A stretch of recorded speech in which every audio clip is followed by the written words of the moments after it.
எல்லாருக்கும் வணக்கம் நண்பர்களே. அரசியலில் இப்போ நடக்கிறது எல்லாமே காலங்காலமாக நடக்கிறது தான்.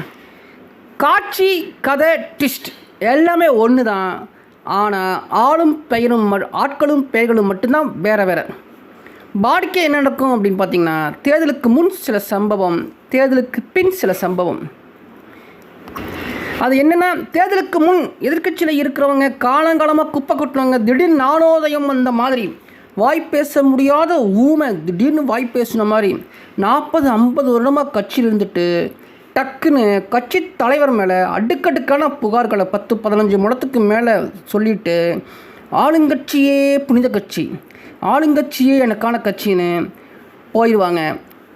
சரி, தேர்தல் முடிந்த பின்னாடி பார்த்திங்கன்னா ஆட்சி மாறிடுச்சு, அதாவது எதிர்கட்சியாக இருந்தவங்க ஆளுங்கட்சியாக வந்துட்டாங்க அப்படின்னா, முதலில் தனக்கு வேண்டப்பட்ட அரசு அதிகாரிகளுக்கு நல்ல பவரான போஸ்டிங்கும், கடந்த ஆட்சியில் தனக்கு தொல்லை கொடுத்த அரசு அதிகாரிகளுக்கு டம்மி போஸ்டிங்கும் மாற்றுவாங்க.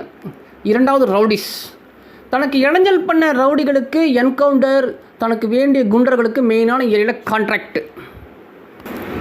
பிறகு கரை துண்டுகளை மாற்றி மாற்றி விசுவாசமே என் உயிர் வாசம் என பேனர் அடித்து கட்சி மாறும், கட்சி தாவும் அரசியல் விஐபி, அப்புறம் மேடை பேச்சாளர், தொண்டர்கள், சுயேட்சை எம்எல்ஏ மற்றும் சுயேட்சை கவுன்சிலர்கள், இப்படி காலங்காலமாக நடக்கிற சம்பிரதாயம் தான் ஒவ்வொரு முறையும் ஆட்சி மாறும் பொழுது நடக்கும். அது பழைய கட்சியான அதிமுக, திமுக, காங்கிரஸ் எதாக இருந்தாலும், அதே போல் புதுசாக கட்சி ஆரம்பித்து விஜய் சீமானாக இருந்தாலும் அதுதான் நடக்கும். காட்சி அதே தான், கதையும் அதே தான், ஆட்களும் பேர்களும் மட்டும்தான் வேறு வேறு என கூறி இதெல்லாம் உண்மை அப்படின்னா இந்த சேனலை சப்ஸ்கிரைப் பண்ணி, லைக் பண்ணி, ஷேர் பண்ணி, சப்போர்ட் பண்ணி. நன்றி, வணக்கம் நண்பர்களே.